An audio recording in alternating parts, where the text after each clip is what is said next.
Hey guys, Nary here from Drake Week Gaming. Some of you know me on Twitter, the Gaming Dragon. Today I'm coming back at you another Let's Play episode of Violet Memoir, Lucas's Path. So let's go ahead and jump right back in, guys. The gang was just helping us recover, and we're about to tag along with Lucas to the library. So let's go ahead and jump right back in.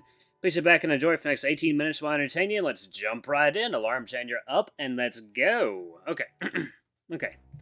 He looks down at me with a soft smile and gentle gaze, his green eyes filled with reassurance and confidence. I'm not able to say anything without ruining the moment, so I can only give a nod, but that looks to satisfy him. Pulling away from me with one final squeeze of my shoulder, Lee walks over to Oscar and grabs his wrist, tugging at it slightly. Not forcefully, just enough to get his attention. You're only making things worse. Just let them talk. It's between them, not us. Oscar looks like he's going to protest, but after looking down at Lee's face, they come to an understanding. His overabundance of joy falters and he relents, taking a step away from the fox. Yeah, sorry, man. I just thought I could try and, make things a little bit better. I know. I'm sure Lucas knows you mean well, too. Lee places his free hand on Lucas's shoulder as well, squeezing it like he did to me. That soothes Lucas a bit, the tension leaving his shoulders. His ears are still pressed down, but he manages to look up to the tall marsupial. You're doing fine, kid. That's all he said before he began to walk away, pulling Oscar along, who doesn't struggle in the slightest. In fact, he's smiling and muttering something I can't hear to Lee. Lucas looks like he wants to say something, but he's struggling to find the words, and before he can get anything out, the two of them are already out of sight, the sound of their steps growing more distant with each passing second. I look over to him, and he looks like he's still contemplating what to say. I don't know if he's unsure what to say to them or to me, but it's like hesitation has frozen him like an iceberg. You alright? That surprises him, his ears flickering for just a moment before pressing back down against his head, his whole composure ajar before returning to his usual grumpy disposition. You're comforting me again, when you should be the one who should be comforted. But you did help me, though. What? His eyes widen and confusion sparks across his face like lightning, his entire body stalling except for his tail, which seems to have awakened, flicking about excitedly. It's rather cute, especially with his ears pointed up, exposing their pink, lightly furred insides. When you came rushing out, it really helped. I was really feeling alone, and having you around made me feel a lot better, so thank you. His eyes grow glassy as the rest of his body breaks from its frozen form. In a single motion, the fox wraps his arms around me and holds me tightly against him, burying his face in my neck. It's startling, but not unpleasant. After a moment's hesitation, I return the hug, and we stand silently in the stairwell, just basking in the warm company of each other. The only sounds are the occasional soft sob and the barely audible patter of tears on my shoulder. The walk to the library was quiet but not awkward, a comfortable silence, one filled with content. Lucas is doing much better. His entire body is much more animated, especially his usual suspects, his ears and tail. He's keeping close to me as we walk, through the large sliding doors, our arms brushing against each other every second step. Normally I'd be a bit opposed to this, but he looks to be taking solace in the intimacy. Helping out Lucas has been a pleasant distraction from my own thoughts, but seeing him like this is a reward in and of itself. It requires some work, and Lucas doesn't always make it easy, but making me feel safe and happy makes me feel just as happy too. As soon as we're able to see the rows of bookcases, Lucas's demeanor changes completely. He relaxes, and most of the stress he'd been carrying evaporates. He did mention before that the library didn't make him uncomfortable, but I didn't think it would actively soothe him. It's such a stark difference from the first time we walked in here together, but then again, he was going back to a group of strangers. He grabs the sleeve of my arm and tugs with surprising force, dragging me towards one of the aisles of books, the Asian history section apparently. This way. There's a small table at the end of the aisle. Barely anyone goes around there. It's really quiet. I follow his lead without protest, making sure I don't accidentally knock out one of the numerous protruding books or trip up on the numerous stools on the floor. I didn't know libraries had so many things to look out for. We reach the end of the bookcases, and I'm surprised by a large open space like a secret area. A secret area for people to come to read. Next to the giant window, which is much taller than me, sits a small table that could fit 3 people at most. Lucas takes a seat without hesitation, and I quickly sit next to him, not wanting to sit on the other side and have so much distance between us. Through the window opposing us, I'm able to see students have begun flowing out of the buildings. I can only assume classes must have ended. Opening his tattered suitcase, Lucas fished out a giant pile of papers and pushed them to the side. I recognized them immediately as the bunch that dropped when we first met. They're just as messy of a pile as the last time I saw them. Before I can ask about them, Lucas has already moved on to pulling out a series of books and piling them onto the other side of the table. The pile is high enough that I'd have to stand up to see the top book's cover. The books are all different sizes and colors, ranging from typical education readings to fantasy adventure books. It's like he's hoarding any book he can get his hands on, regardless of genre, size, or if it's fiction or non-fiction.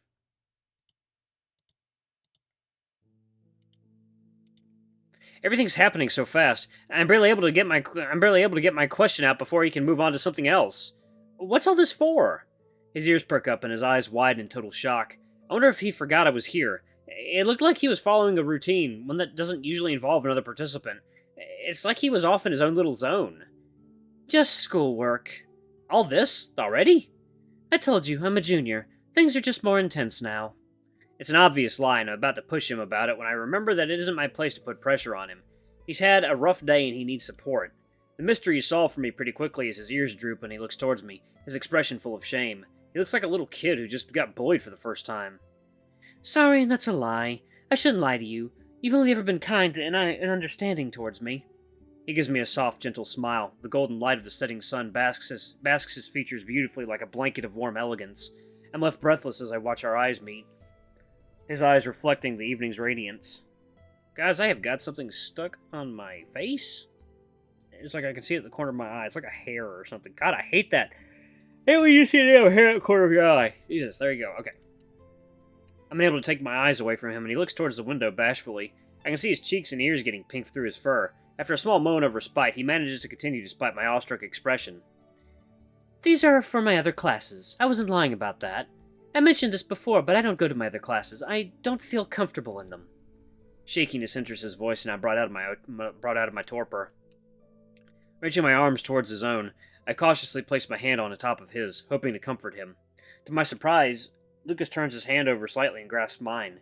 It's awkward, but his grip is as tight as if he's scared. I can feel his well-groomed fur against my skin. It's so soft that it's almost overwhelming. After another moment to regain his composure, he continues. In order to make sure I stay up to date, I'm constantly reading about what we're learning and writing down whenever I study so I can come back to it if I need to. You need to study all this? The sheer amount of books and papers written is still unbelievable. It's only the first week, and there's no way he needs to do all this now. What kind of courses is he taking?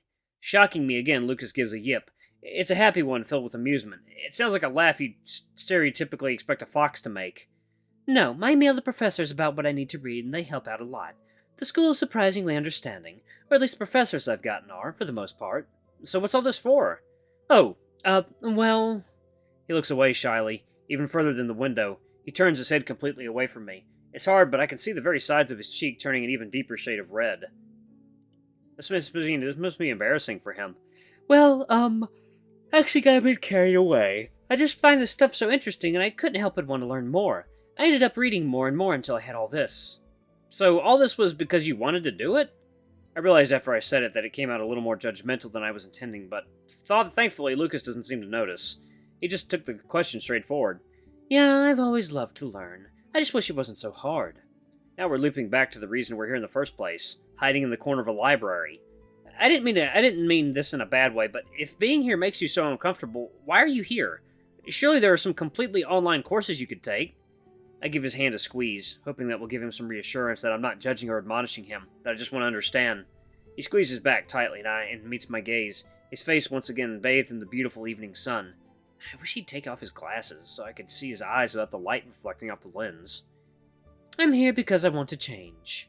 There's conviction in his voice, an unwavering resolve that I've never heard from him before. He's still gripping my hand tightly. I wonder if that's helping him. I told you before, I don't want to be this way. I don't want to always be hiding away, to be scared to be around others, to let my fear of this place control me. Silence falls between us, and Lucas just hangs his head. His shoulders begin to shake, and the hand gripping mine is just as tight as ever.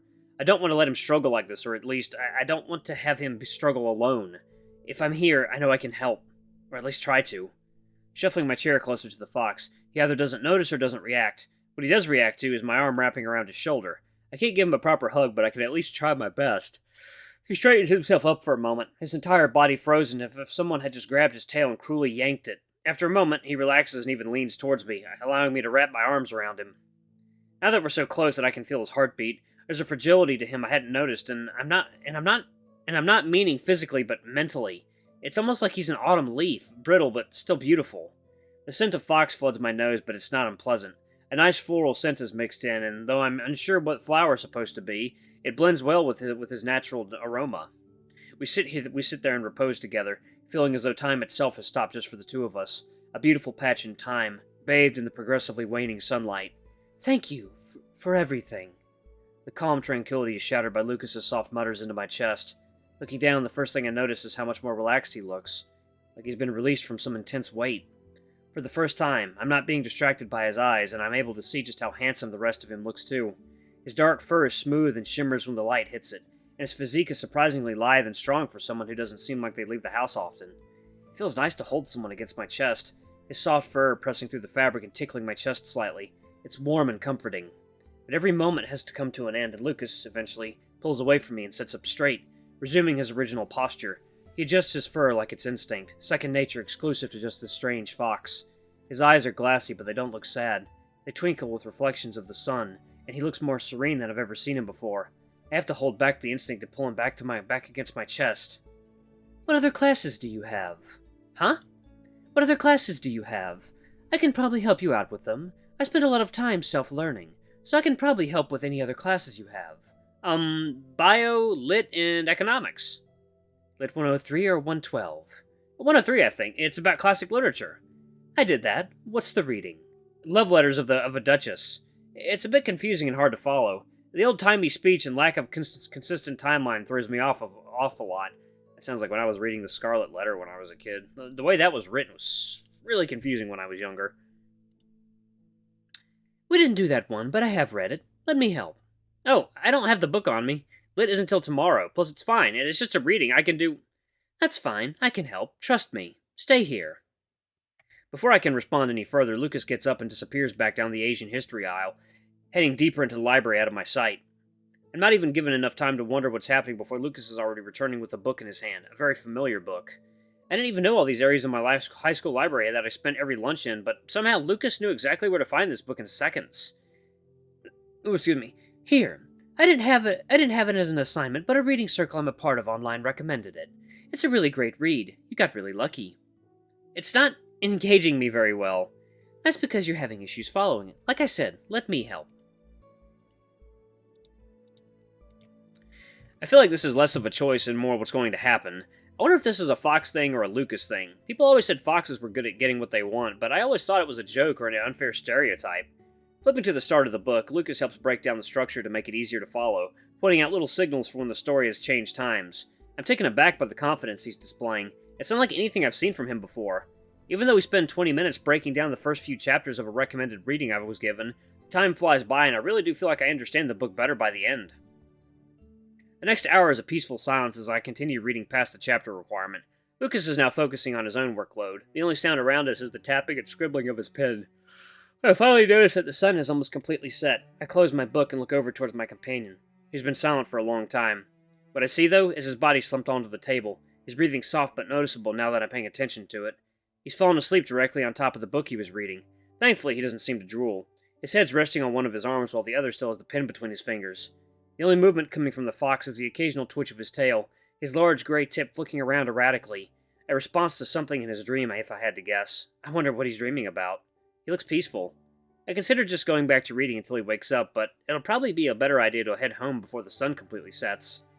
Gently placing a hand on his arm, I rub it gently while whispering his name. I try to be extra light with my touching. He was high-strung earlier today, and I don't want to freak him out. He's always been a little bit jumpy. After a few seconds of this treatment, he stirs slightly, a quiet groan escaping between his lips, but he quietly recovers and pushes himself off the table. What? Hey, easy now, it's just me. His eyes flutter partially open, and he looks towards me with unfocused eyes. His glasses are crooked, only allowing one eye to see through them. He looks so goofy that it makes me giggle, but that only adds to his confusion. Adjusting his glasses and checking his fur for any fluffed-out areas, he makes himself look like his usual formal self. Sorry for waking you. I thought you might want to head home before it gets dark. No, you're fine. I shouldn't have passed out. I don't get a lot of sleep, so this happens a lot. How much is a lot? More than you're thinking, I can assure you. Oh, I'm sorry. I should have let you sleep more then. I didn't realize... No, you shouldn't have. Like I said, I'd rather not head home after dark. I just have problems sleeping. That's why I'm up most nights. You mentioned that at class today that you went to sleep around when I did last night. Yeah, that happens most nights. It's... a fucking problem. The return of foul language gives me the hint that this is clearly a sore spot for the fox, so I decide to steer the conversation away from it. Should we head back then? We don't have much longer before it gets dark. Yeah, thanks for coming with me today. I really enjoyed the company. Me too. It's really great to see you in your element. He has a confused look on his face, and he thinks about that for a second, his tail stopping completely as if he's trying to process something. He doesn't respond for a couple seconds, so I clarify myself. You look a lot more comfortable here. Now that he understands, it causes his ears to perk up with surprise. In fact, his entire body posture seems to sit up straighter. It's very cute to watch. Yeah, I really enjoy reading in books. Well, those are the same thing, but you understand. Plus, it's not directly part of the school, so that helps a lot. So can we go? His reaction just now is rather strange, especially his confusion to what I said earlier, but I don't want to press him about it. He's beginning to look a bit little jittery, and I'm pretty sure it's because of whatever just happened. The cat is meowing really loudly when he wants to go into the other room. After packing up and heading outside, there's an awkward silence between us. The mood is heavy, and Lucas doesn't acknowledge it at all. I'm almost tempted to break the silence myself, but I'm not even sure where to start. Do you want to come back to my place? It's such an out-of-the-blue question that I'm sent reeling. It feels so at odds with the mood between us, but he's looking at me as with such innocent eyes. As if he didn't even notice the unpleasant distance between us. I was worried he was upset, what with him being so pushy to leave, but he doesn't seem to be upset at all. In fact, he even gives a smile after the question. I quickly realize I need to answer, so I give him a firm nod before giving verbal confirmation. Sure! Despite the shaky tone in my voice, Lucas seems to appreciate it. I'm not sure if that's because he wants more company or for another reason, but regardless, his smile and flicking ears are able to bring a smile of my own. The mood between us improved significantly after that. I don't think he planned for anything to happen, but I'm glad things are going smoothly. More importantly, I'm glad Lucas is doing well. He always seems so stressed. We walked together up the hill towards our apartment complex. The street bathed in a beautiful orange glow. The cool autumn air is contrasted by the warm ambience around us. The only thing ruining the serene atmosphere are the consistent humming of the motors and the eager chittering of students around us, but even that doesn't bother Lucas, his burning amber eyes looking peaceful. It's such a stark contrast to the first time we walked over together. Instead of Lucas looking like he's about to rip his ears off, he looks calmer than ever. I don't know if that's because of the library or my influence, but either way, I'm glad I came. Everything that happened today was worth it just to see this side of him. He's still the same nervous and explosive fox I met a few days ago, but I know he's a good guy with some issues like all of us. What are you looking at? He comes out surprisingly aggressive, his eyes now staring directly at my own. He immediately notices that he said something out of place because his ears pressed down against his head. My reaction must have tipped him off. Sorry, I didn't mean it like that. Your staring just made me nervous. You didn't seem to react like that when we were in the library together. I can't explain it. Everything just felt calm and okay. Like there wasn't any stress and I didn't need to. There's clearly more, so I wait for him to carry on, but he never does. There's definitely something more to what's going on, but I don't want to pry. He's already opening up a lot more than I was expecting. I don't want to rush him. How are you doing? Feeling better from the nightmare? Oh, yeah, honestly, I kind of forgot about it. That's great, right? I think that's great, is it? Right? His ears twitch and his tail flicks anxiously about, his smile wavering slightly, but he's waiting for confirmation from me. Almost like he's not sure how he should be acting. I guess it must be hard on him. It doesn't seem like he's had a lot of friends before. Alright guys, I'm gonna pause it right here. Thank you all so much for watching. Don't forget to like, comment, subscribe, ring that notification bell, leave a super thanks or a tip if you can, it always helps. Until the next video, I love you all. I'll see you next time. Bye-bye!